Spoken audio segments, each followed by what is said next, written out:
Cette série de vidéos sur la Saturn V est sponsorisée par Fiverr, grâce à qui j'ai pu trouver Serge, animateur 3D, qui m'a fait des animations aux petits oignons de la Saturn V que vous pourrez contempler. Faites appel à Serge ou d'autres prestataires sur Fiverr avec le lien dans la description.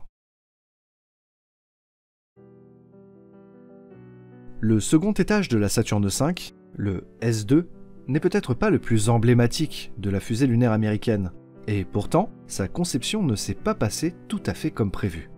Ensemble, décortiquons le second étage de la plus grande fusée de l'histoire.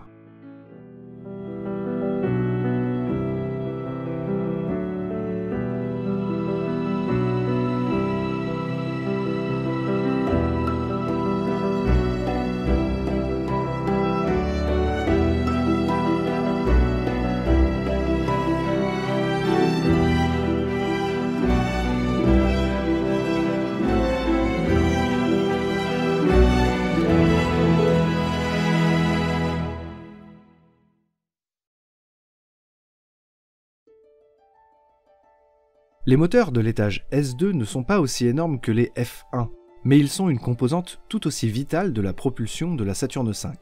Ils équipent non seulement le second, mais le troisième étage également. Alimentés par une combinaison d'oxygène et d'hydrogène liquide, ils ne rejettent que de la vapeur d'eau. Mais ils sont parfaits pour assurer une propulsion efficace dans les hautes couches de l'atmosphère jusqu'à l'espace. Comme pour le moteur F1, c'est Rocketdyne qui est chargé de leur conception. Et comme le F1, la chambre de combustion est refroidie par tout un système de tuyaux, faisant passer du carburant refroidi le long de la tuyère avant de remonter et être consommé. Les J2 ont la particularité de pouvoir être rallumés plusieurs fois, ce qui est une condition obligatoire pour le troisième étage de la Saturn V, qui doit effectuer au moins 3 poussées dans différentes phases de vol. Sur le S2, ils sont au nombre de 5, et comme le S1C, les 4 moteurs latéraux peuvent légèrement s'orienter pour affiner la trajectoire tandis que le central reste fixe.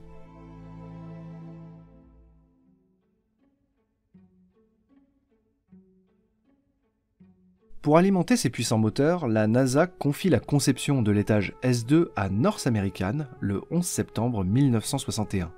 Très vite, des inquiétudes se font sentir dans l'agence car North American remporte aussi le contrat pour concevoir le module de commande et de service. La charge de travail et la pression qui pèsent sur la firme pourraient alors poser des problèmes à la fois de fiabilité, mais aussi de tenue des délais. D'extérieur, l'étage semble très proche du S1C avec ses 10 mètres de large, mais à l'intérieur, tout diffère. À la base, on trouve l'interétage, ou jupe inférieure, qui fait la jonction avec le S1C et protège les moteurs du S2. Haute de 5,56 m, elle est dotée de fusées de tassement. Lors de la séparation du S1C, la poussée étant inexistante, le carburant a tendance à ne plus être plaqué vers le bas. Les fusées de tassement s'activent alors afin d'assurer la bonne alimentation des moteurs. Elles seront finalement considérées comme non essentielles et supprimées de la Saturn V à partir d'Apollo 15. Vient ensuite la structure de poussée de 4 mètres de hauteur qui supporte les 5 moteurs J2. Et évidemment, viennent ensuite les réservoirs. D'abord celui d'oxygène liquide en forme d'œuf et de 6,7 mètres de haut qui contient 331 000 litres d'oxygène liquide refroidi à moins 183 degrés. Et c'est là que les choses se compliquent car pour des raisons de taille et de masse, le réservoir d'oxygène est en contact direct avec celui d'hydrogène liquide placé juste au-dessus. Seule une paroi sépare les deux ergols qui sont à une température différente puisque l'hydrogène liquide est refroidi à moins 252 degrés. Il faut donc non seulement bien isoler la paroi séparatrice des deux réservoirs, mais également les parois du réservoir d'hydrogène qui sont exposées à la température ambiante de Floride. Enfin, au-dessus du réservoir d'hydrogène liquide, on trouve la jupe supérieure, raccordée à l'interétage conique qui permet la jonction avec le S4B haut de 5,8 mètres. À sa base, il épouse la largeur du S2, soit 10 mètres, et à son sommet, il ne fait que 6,6 mètres, soit la largeur du S4B. Il est doté de rétrofusées qui, à la séparation du S2, permettent de l'éloigner du troisième étage.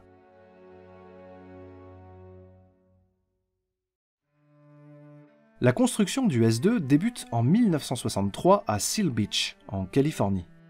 Mais très vite, les choses vont se compliquer chez North American. Lors du développement de l'étage, les réservoirs n'arrivent pas à résister à la pression. Lors d'un test de pressurisation d'un S2 simulant les conditions de vol le 29 septembre 1965, il est totalement détruit. La NASA, inquiète, diligente une enquête et le rapport Phillips est publié. Il soulève des manquements graves chez North American, que ce soit dans la tenue des délais, la sécurité, le contrôle qualité ou encore le management global. Et le rapport ne vise pas simplement le contrat du S2, mais aussi du module de commande et de service. La NASA demande de résoudre les problèmes au plus vite, mais pour autant, North American continue de faire face à un grand manque de fiabilité sur le S2. Le 28 mai 1966, ils conduisent un nouveau test sur l'étage. Mais la surpression accidentelle des réservoirs cause une nouvelle explosion qui cette fois blesse 5 employés de North American. En plus de ça, les équipes du Marshall Space Flight Center de la NASA examinent les S2 construits et remarquent des fissures, des fuites et d'autres problèmes critiques, au point que les retards s'accumulent et quand la NASA veut construire la fusée d'Apollo 4, vol inaugural de la Saturne V, le S2 ne vient pas. Alors que l'agence veut assembler la fusée complète dans le VAB, elle est contrainte de remplacer le S2 manquant par une sorte de pylône d'une hauteur similaire au S2, ce qu'on appelle le Spacer. Mais l'étage maudit n'est pas le pire problème que rencontrera North American à ce moment-là, puisqu'en janvier 1967, l'équipage d'Apollo 1 périt dans l'incendie accidentel de sa capsule construite par la firme. La NASA va alors fortement mettre la pression à North American, qui finit par livrer un S2 fonctionnel en mars 67. Il arrive au Kennedy Space Center par une barge en provenance de Californie, qui a traversé le canal de Panama pour ensuite rejoindre la Floride. On monte ensuite le S2 sur la Saturne V d'Apollo 4, mais les ingénieurs du Kennedy Space Center remarquent des fuites provenant des réservoirs. Le temps de démonter l'étage, le remonter, le réparer et placer la fusée sur le pas de tir, cela engendre 3 mois de retard au lancement d'Apollo 4. Mais heureusement, les efforts paieront. Le 9 novembre 1967, Apollo 4 décolle et son S2 fonctionne à la perfection.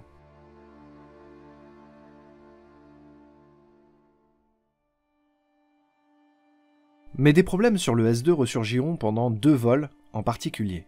Lors du lancement d'Apollo 6 le 4 avril 1968, un des moteurs latéraux du S2 ne fonctionne pas. Mais un défaut de câblage fait que quand l'ordinateur demande sa coupure en alimentation, c'est un autre moteur qui est arrêté. Le S2 ne fonctionne alors plus que sur 3 moteurs, mais pire encore, les 2 moteurs coupés sont du même côté de l'étage, ce qui crée une asymétrie dans la poussée. Heureusement, les autres moteurs ont pu compenser la poussée asymétrique et l'orbite a pu être atteinte sur les 3 moteurs restants.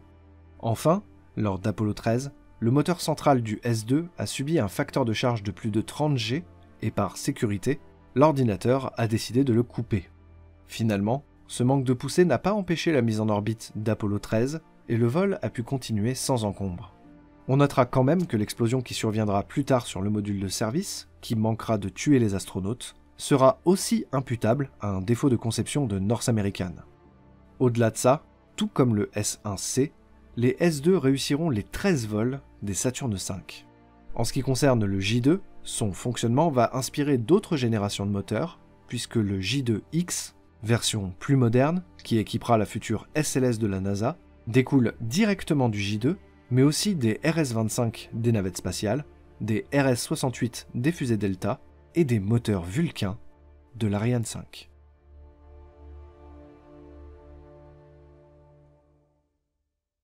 J'espère que cette partie sur le S2 vous aura plu, c'est la seconde partie d'une grande série sur la Saturne V dont les épisodes suivront dans les prochaines semaines. Encore merci au site Fiverr d'avoir sponsorisé la vidéo et Serge qui a animé un modèle très détaillé du S2 avec brio. N'hésitez pas à aller voir son travail et éventuellement faire appel à ses services et à ceux d'autres créateurs talentueux de Fiverr comme des graphistes, comédiens de doublage, monteurs et autres artistes avec le lien qui se trouve dans la description. Vous y trouverez également le livre source de cette série sur la Saturne V, qui est une véritable bible sur le lanceur, que je vous recommande chaudement. Allez, on se retrouve en mi-mars pour la suite avec l'étage S4B. Ciao!